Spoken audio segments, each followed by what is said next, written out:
বলছো কি গোপাল? এরকম ঘটনা আমার রাজ্যে হবে? না না না না, এ তো আমি সহ্য করব না। মহারাজ, এ কোনো গুপ্তচর নয় তো? আচ্ছা, গুপ্তচরের কি আর খেয়ে দে কাজ নেই যে লোকজনের অনিষ্ট করবে? আমার তো মনে হচ্ছে এ একটা অপয়া। মহারাজ, কিছু একটা করুন। আজ আমার ঘরের চাল ভেঙেছে, পরশু কারো ঘরের দেওয়াল ভেঙে দেবে। কিন্তু এত শক্তি সে কি করে পাচ্ছে মহারাজ? বিজ্ঞানে তো এর কোনো ব্যাখ্যাই নেই। ঠিক বলেছো বিজ্ঞানী, কিন্তু কি জানো, বিজ্ঞানের বাইরেও অনেক কিছু আছে যা আমরা বুঝতে পারি না। এ নিশ্চয়ই কোনো অপদেবতা। অপদেবতা নয়, তবে অপয়া মানুষ যার মুখ দেখলে ক্ষতি হয়। শুধু তাই নয় মহারাজ, ওর উদ্দেশ্য অন্যায়ভাবে কিছু কামিয়ে নেওয়া। খেতে চাইছে, মোহর চাইছে, না হলে সর্বনাশ করছে। কিন্তু ওকে কিভাবে ধরা যাবে? মানে ও কোথায় কোথায় লুকিয়ে পড়তে পারে সেটা জানা আছে কারো? মহারাজ, সে বহাল তবিয়তে ছাতায় মুখ ঢেকে এই অঞ্চলে ঘুরে বেড়াচ্ছে।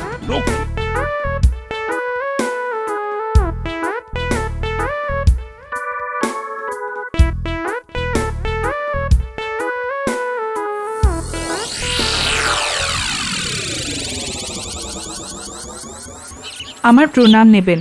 আপনি কি কাউকে খুঁজছেন? আমি তোর কাছেই এসেছি মা। আমার কাছে? আমি তো বুঝতে পারছি না আপনি কে।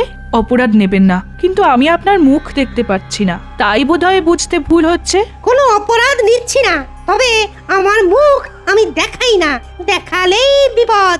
বিপদ? শোন, আমি আমি কলিযুগের বামন অবতার, বহুদূর মানে সেই কৈলাস থেকে আসছি। আমাকে কিছু খেতে দে, দেখি তোর পুণ্যি হবে। হ্যাঁ বাবা, আসুন বাবা আসুন। আপনি অতিথি।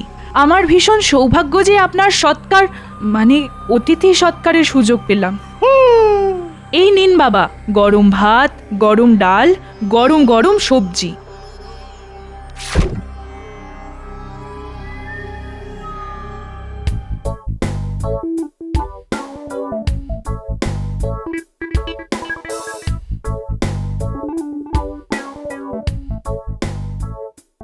দাদু, ও দাদু, বলো না তোমার এই থলেতে কি আছে?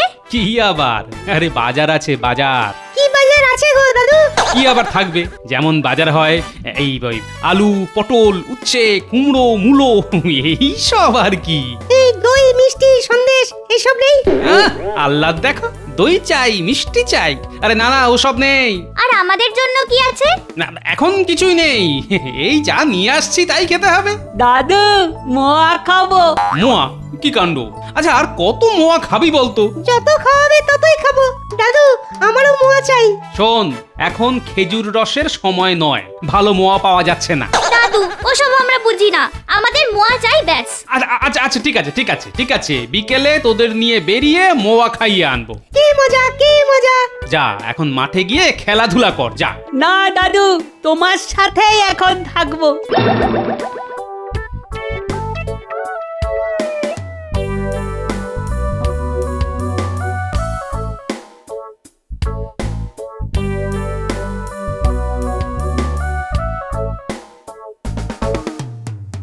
বাহ, বড় ভালো খাওয়ালি। এই নিন জল। রান্নার হাত অতীব চমৎকার। এবার আমায় যেতে হবে, প্রণামী দে 50 মোহর। কি হলো, চুপ করে দাঁড়িয়ে রইলি যে বড়? হ্যাঁ, যা প্রণামীটা নিয়ে আয়, আমার তাড়া আছে, এক্ষুনি যেতে হবে। কিন্তু ঘরে তো মোহর নেই, ক্ষমা করবেন, এত প্রণামই আমি দিতে পারবো না। কি বললি? প্রণামী দিতে পারবি না? শোন, আমাকে 50 মোহর প্রণামী দিতেই হবে, না হলে আমি তোকে আমার মুখ দেখাবো। মুখ দেখাতে চান তো দেখান, তাতে কি এসে গেল? আমিই বরং বুঝতে পারবো আপনি কে। আমার মুখ দেখলে কিন্তু ঘোর অমঙ্গল। হাসালেন, আমিও সব মানি না। দেবতা মানুষ কারো মুখ দেখলেই কোনো পাপ অমঙ্গল হয় না। আপনি আপনার মুখ দেখান। মূর্খ মেয়ে। হে কি, এ আমার কি হলো গো?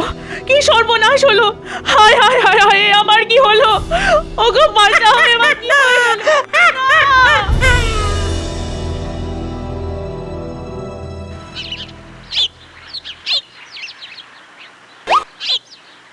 তুমি কে হে বাপু? তা কোথা থেকে আসছো? আগে তো কখনো এ রাজ্যে দেখেছি বলে মনে পড়ছে না। আগে 100 মোহর দে, তারপর বলছি আমি কে। আরে, এটা কোথাকার মামদোবাজি? হ্যাঁ, চেনা নেই জানা নেই, বলে কিনা 100 মোহর দিতে হবে। হ্যাঁ, না দিলে কিন্তু আমি আমার মুখ দেখাবো। তা দেখাও মুখ দেখি, তুমি কে হে ঠাকুর? তাহলে তাহলে মোহর দিবি না, তাই তো? তাহলে এই দেখ আমার মুখ। হ্যাঁ, যত সব এই সব আপদ কোথা থেকে এসে জোটে কে জানে।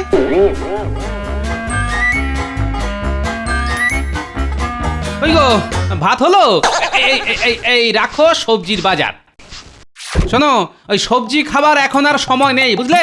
বুঝলাম, কিন্তু সব সময় এত কিসের তাড়া থাকে বুঝিনে বাপু। হ্যাঁ, আমাকে ওই ভাত দাও, বুঝলে? আর গরম ভাত, ডাল আর একটু ঘি দিলেই হবে। আল্লাহ দেখো, ওই ঘি খেয়ে খেয়ে শরীরটাকে কি বানিয়েছে সে খেয়াল আছেও না? না, আছে আছে গিন্নি আছে। ওহ, আর কথা বাড়িও না তো, আমাকে খেয়ে দিয়ে এক্ষুনি রাজসভায় যেতে হবে। তাই রাজসভায় কি রাজকার্য করো শুনি? করো তো বসে বসে গুলতামি। হ্যাঁ, কি বললে? গুলদি? আরে আমাকে ছাড়া মহারাজ অন্ধ, বুঝলে? তাই তো মহারাজ তোমাকে চোখে হারায়। নাও, এখন ওইখানে আসন পেতে বসে পড়ো। ওই ভাত আর ডালই জুটবে কপালে, ঘি নেই। ঠিক আছে, দাও দাও, এখন ওই গরম ভাতই খাই। বসো, দিচ্ছি।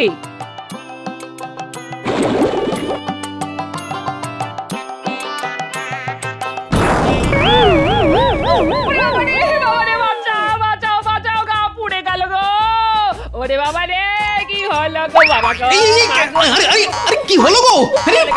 চলে গেল। ওরে বাবা রে, কি হলো গো বাবা? আরে বাবা, কি করে হলো এরকমটা? তুমি তো যুগ যুগ ধরে ভাত রান্না করছো। যুগ যুগ ধরে ভাত রান্না করলেই বোঝা যায় না হাঁড়িটা আস্ত থাকবে না ফেটে যাবে। আহ গিন্নি, লাফিও না। চুপটি করে বসো তো এখানে, বসো। আরে আজ পারছি না। ওগো, কিছু একটা করো। ওরে বাবা, তুমি একটু ধৈর্য ধরো না গিন্নি, আমি এক্ষুনি যাচ্ছি রাজবৈদ্যর কাছে। দেখবে সব ঠিক হয়ে যাবে। বৈদ্যর ওষুধে একদম ঠিক হয়ে যাবে।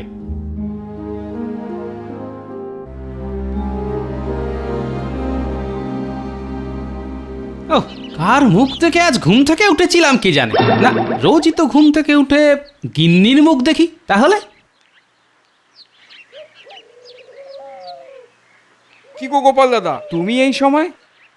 আর কি বলবো, ভাতের হাঁড়ি ফেটে গরম ভাত ছিটকে তোমার বৌদির পায়ে পড়ে মনে হয় পুড়ে গেছে একেবারে। হ্যাঁ, সে কি গো? হ্যাঁ, আর আমি এখন যাচ্ছি বৈদ্যর কাছে ওষুধ আনতে। কিন্তু তোমার মুখটা এরকম শুকনো লাগছে কেন? মুখ শুকনো লাগছে কি আর সাধে? সকালবেলাতেই বাড়িতে হুলস্থুল, ঘরে চাল ভেঙে পড়েছে। হ্যাঁ, কি কাণ্ড! তা হলো কি করে? কোনো বৃষ্টি নেই, ঝড় নেই, এমনি চাল ভেঙে পড়ে গেল? আর বললো কেন, আমি তখন ঘরে ছিলাম না। কোথা থেকে এক বামন ছাতায় মুখ ঢেকে গিন্নির কাছে খেতে চায়, তাকে খেতেও দেওয়া হয়। সেই বামনটা নয় তো? সে নাকি কলিযুগের বামন অবতার। খাওয়া হয়ে যাওয়ার পর সে 50 মোহর চায়, গিন্নি দেয়নি। তাই সে তার মুখ দেখিয়ে চলে যায় আর বলে মুখ দেখলেই নাকি অমঙ্গল হবে।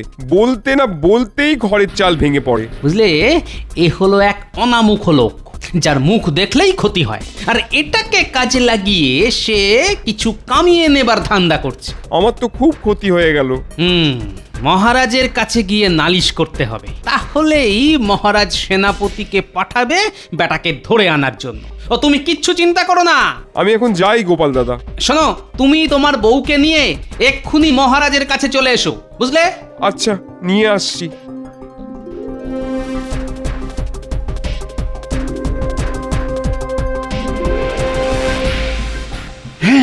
বলছো কি গোপাল, এরকম ঘটনা আমার রাজ্যে হবে? না, এ তো আমি সহ্য করব না। মহারাজ, এ কোনো গুপ্তচর নয় তো? আচ্ছা, গুপ্তচরের কি আর খেয়ে দে কাজ নেই যে লোকজনের অনিষ্ট করবে? আমার তো মনে হচ্ছে এ একটা অপয়া। মহারাজ, কিছু একটা করুন। আজ আমার ঘরের চাল ভেঙেছে, পরশু কারো ঘরের দেওয়াল ভেঙে দেবে। কিন্তু এত শক্তি সে কি করে পাচ্ছে মহারাজ? বিজ্ঞানে তো এর কোনো ব্যাখ্যাই নেই। ঠিক বলেছো বিজ্ঞানী, কিন্তু কি জানো, বিজ্ঞানের বাইরেও অনেক কিছু আছে যা আমরা বুঝতে পারি না। এ নিশ্চয়ই কোনো অপদেবতা। অপদেবতা নয়, তবে অপয়া মানুষ যার মুখ দেখলে ক্ষতি হয়। শুধু তাই নয় মহারাজ, ওর উদ্দেশ্য অন্যায়ভাবে কিছু কামিয়ে নেওয়া। খেতে চাইছে, মোহর চাইছে, না হলে সর্বনাশ করছে। কিন্তু ওকে কিভাবে ধরা যাবে? মানে ও কোথায় কোথায় লুকিয়ে পড়তে পারে সেটা জানা আছে কারো? মহারাজ, সে বহাল তবিয়তে ছাতায় মুখ ঢেকে এই অঞ্চলে ঘুরে বেড়াচ্ছে। রক্ষী, এই এক্ষুনি সেনাপতিকে রাজসভায় আসতে বলো। যথা আজ্ঞা মহারাজ। মহারাজ, আমার গণনায় এই অঞ্চলের ওপর রাহুর একটা কুপ্রভাব পড়েছে। সে কি? তুমি দেখো কিভাবে রাহুকে তাড়িয়ে দেওয়া যায়। মহারাজ, এই ঘটনা শুনে আমার এখন বাড়ি যেতে খুব ভয় করবে। ওই বামুনটা যদি টুক করে ওর মুখ দেখিয়ে দেয়, তাহলে না জানি আমার কি বিপদ হবে। ভিতুর টিম, তুমি নিজেই বরং মুখ ঢেকে বাড়ি যেও। মহারাজ প্রণাম, আমাকে ডেকেছেন? শোনো সেনাপতি, এক দুষ্টু বামন ছাতা দিয়ে মুখ ঢেকে গোটা রাজ্যে ঘুরে বেড়াচ্ছে। তাকে ধরে আনতে হবে, আর তার মুখ এমন ভাবে বেঁধে আনবে যাতে তুমি নিজে আর সেই সাথে আমরা যেন তার মুখ না দেখতে পাই। যথা আজ্ঞা মহারাজ। কোনো পাজি লোকের স্থান নেই এই রাজ্যে। হ্যাঁ মহারাজ, ওই বামন বাদ দিয়ে রাজ্যে সবাই ভালো লোক, মানে আপনার প্রজারা সবাই ভালো। ওই বামন আপনার প্রজা নয়, ও বাইরে থেকে এসেছে। আমার কেন জানি মনে হচ্ছে মহারাজ, ওর পেছনে অন্য কেউ আছে যে ওকে চালাচ্ছে। সে কি? কোন জাদু মন্ত্রের বলে? কি জানি, বিজ্ঞানে তো এর কোনো ব্যাখ্যা নেই মহারাজ।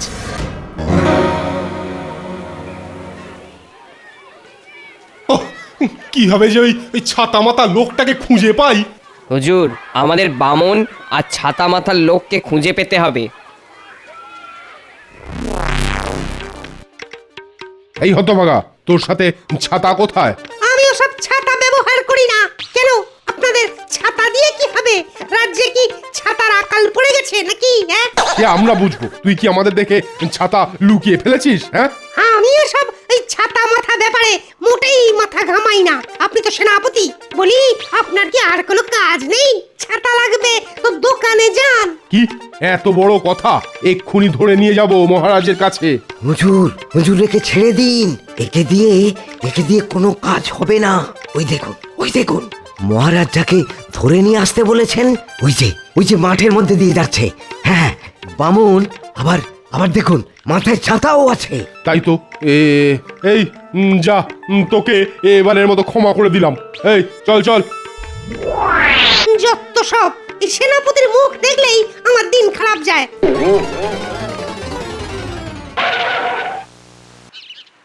এই যে বাবা, ছাতা পড়া বামন। উফ, সকাল থেকে অনেক খুঁজেছি। চলো এখন মহারাজের কাছে চলো। ওরে জোর করিস না, আমার এখন মহারাজের কাছে যাবার কোনো ইচ্ছা নেই। তোরা এখন যা। ভালো কথা বলছি, চলো মহারাজের কাছে। আমি এক কথা ওই দুবার বলা পছন্দ করি না। আমিও এক কথা দুবার বলা পছন্দ করি না। তোরা ভালো কেটে পড়, নয়তো আমি তোকে আমার মুখ দেখাবো, তখন ঠেলা বুঝবি।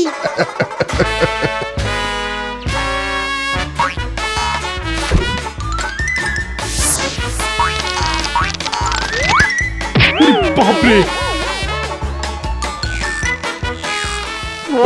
ওরে কোথায় যাচ্ছিস তোরা? এই আমাকে ফেলে যাস না। ওরে বাবারে, আমাকে ফেলে যাস না।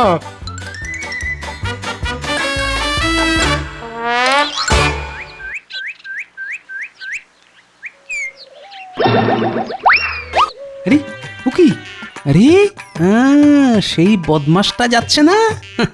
বাবা, এইবার তো তোমার পিছু নিতে হচ্ছে দেখছি।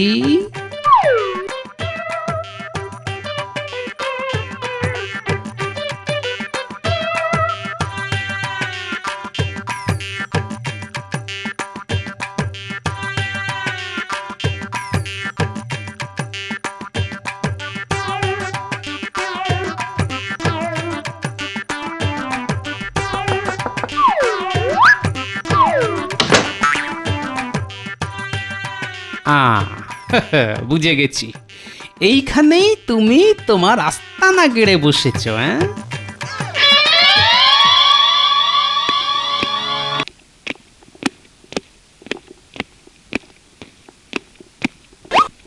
কি সেনাপতি, আরে তোমার এ কি অবস্থা? মহারাজ কি বলবো, ওই শয়তান পোড়া মুখের বামনটা নিশ্চয়ই কোনো জাদু জানে। আমি যেই ওই আপনার কাছে ধরে আনার জন্য ওর হাত ধরলাম, সঙ্গে সঙ্গে আমার মাথায় গাছের ডাল ভেঙে পড়লো। কি সর্বনাশ! অল্পের জন্য ওই প্রাণে বেঁচে গেছি মহারাজ। গোপাল কই? সেই কিছু উপায় বাতলাতে পারে। গোপাল কি আর আসবে? বামনের মুখ দেখে তো গোপালের হাঁড়ি ফেটেছে, ওর বউয়ের পা পুড়েছে। তা সে যাই হোক, এখন গোপালই পারে ওই বদমাইশটার হাত থেকে আমাদের রক্ষা করতে। এই তো গোপাল এসে গেছে। দেখেছো গোপাল, ওই বদমাইশ বামনের জন্য আমাদের সেনাপতির মাথা ফেটেছে। এখন উপায় কি বলতো গোপাল? মহারাজ, আমাকে কটা দিন সময় দিন, আমি ওকে ঢিট করব। গোপালই এখন একমাত্র ভরসা, অপয়া বামন হয়ে যাবে ফর্সা। আমার জানা আছে। শেষমেশ তুমি আমাদের ভরসা গোপাল।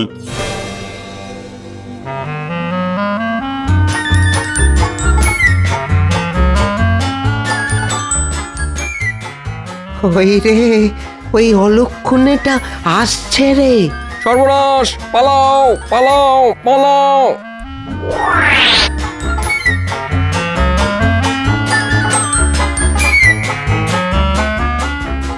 সর্বনাশ!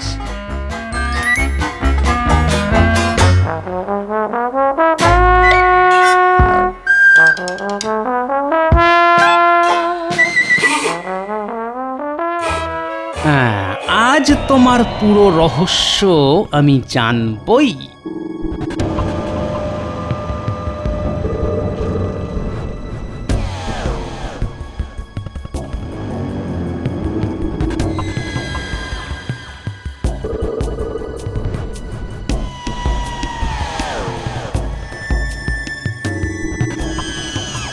প্রণাম গুরুদেব। কিরে, আজ কত রোজগার হলো? আজ রোজগার কিছুই হয়নি, তবে তবে কিছু লোকের ক্ষতি হয়েছে। বাহ, এভাবেই চালিয়ে যা। তোকে যা মন্ত্র দিয়েছি তাতে কিছুদিন পর তোকে দেখলেই লোকজন ভয় পেয়ে যাবে। তুই যা চাইবি তাই দিয়ে দেবে। তোর মুখ যে দেখবে তারই সর্বনাশ।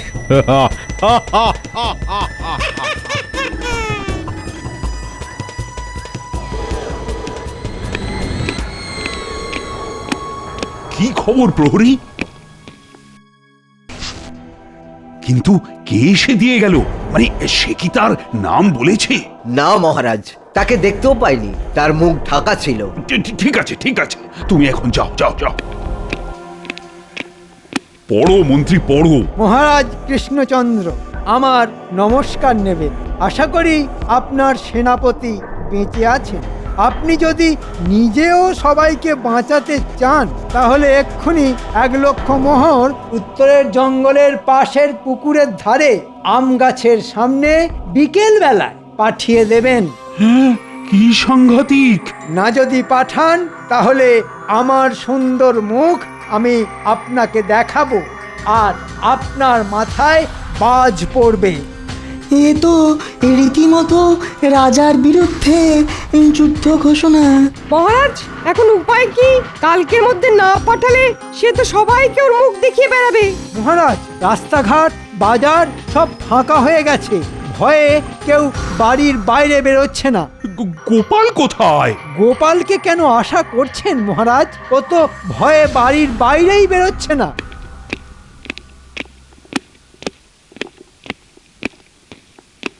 মন্ত্রী, দেখেছো তো, এটাই গোপালের গুণ। ওর নাম করলেই ও এসে একেবারে হাজির হয়। সে তো শয়তানের নাম করলেও শয়তান চলে আসে বলে শুনেছি। বলুন মহারাজ। গোপাল, ওই বদমাইশ 1,00,000 মোহর চেয়েছে, আর না হলেই সে তার মুখ দেখাবে। আমি তো ভয় পাচ্ছি গোপাল। প্রাসাদ থেকে বেরিয়ে মানে বাগানে যেত খুব ভয় করছে। এখন উপায় কি বলতো গোপাল? আপনি কিচ্ছু চিন্তা করবেন না মহারাজ। আপনি খবর পাঠান যে আমি ওই মোহর নিয়ে যাব, আর আপনি আমাকে একটা আয়না দিন।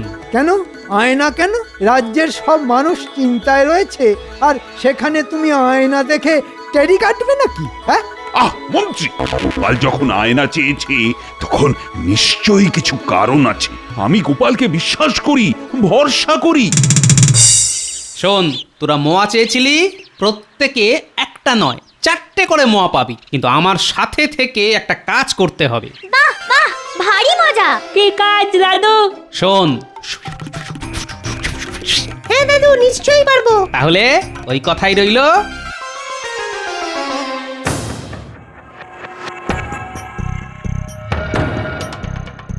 মহারাজের লোক 1 লক্ষ মোহর নিয়ে আসবে তো?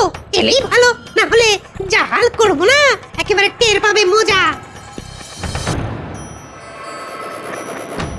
প্রণাম অবতার ঠাকুর। মহারাজের কাছ থেকে আসছিস? আজ্ঞে। 1 লক্ষ মোহর এনেছিস তো? অবশ্যই এনেছি, কিন্তু অবতার ঠাকুর, তার আগে যে আপনার মুখটা একবার দেখতে চাই ঠাকুর। কেন, আমার মুখ দেখতে চাস কেন? বারে, মহারাজকে গিয়ে বলতে হবে না যে কার হাতে 1 লক্ষ মোহর দিয়ে এলাম? আমার মুখ দেখলে তোর কিন্তু বিপদ হবে, বলে দিলাম। কিন্তু মুখ না দেখে মোহর দিয়ে গেলে তো মহারাজ আমাকে আরো বড় কোনো শাস্তি দেবেন। তাহলে দেখ। এই দেখ। ওরে ওরে, কি করলি রে? আয়নায় যে ব্যাস, তোমার জারি জুরি শেষ। এবারে দেখি তো মুখটা তোমার ভালো করে। ওরে বাপ, এ কি হলো রে? আমার সব ক্ষমতা চলে গেল যে। বাটকুল বদমাস, দেখ এবার তোর কি করি আমি। কিচ্ছু করতে পারবি না, কিচ্ছু করতে পারবি না। এখনো এখনো আমার গুরু বেঁচে আছেন। গুরু? ওই দেখ তোর গুরু।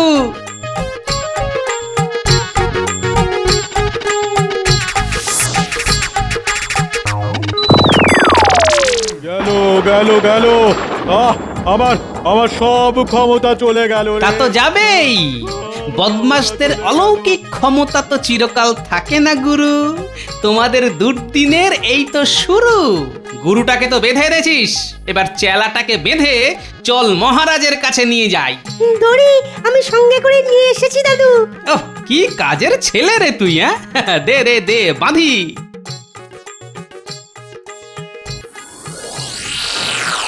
এই নিন মহারাজ, কলিকালের বামন অবতার আর তার গুরু।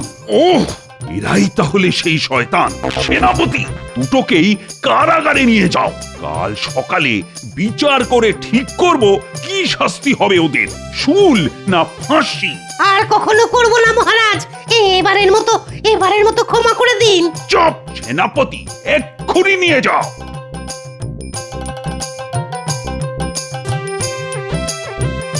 সত্যি সত্যি গোপাল, তোমার জবাব নেই। আর আমার নাতি নাতনিরা, ওরাও কি কম যায় নাকি? হ্যাঁ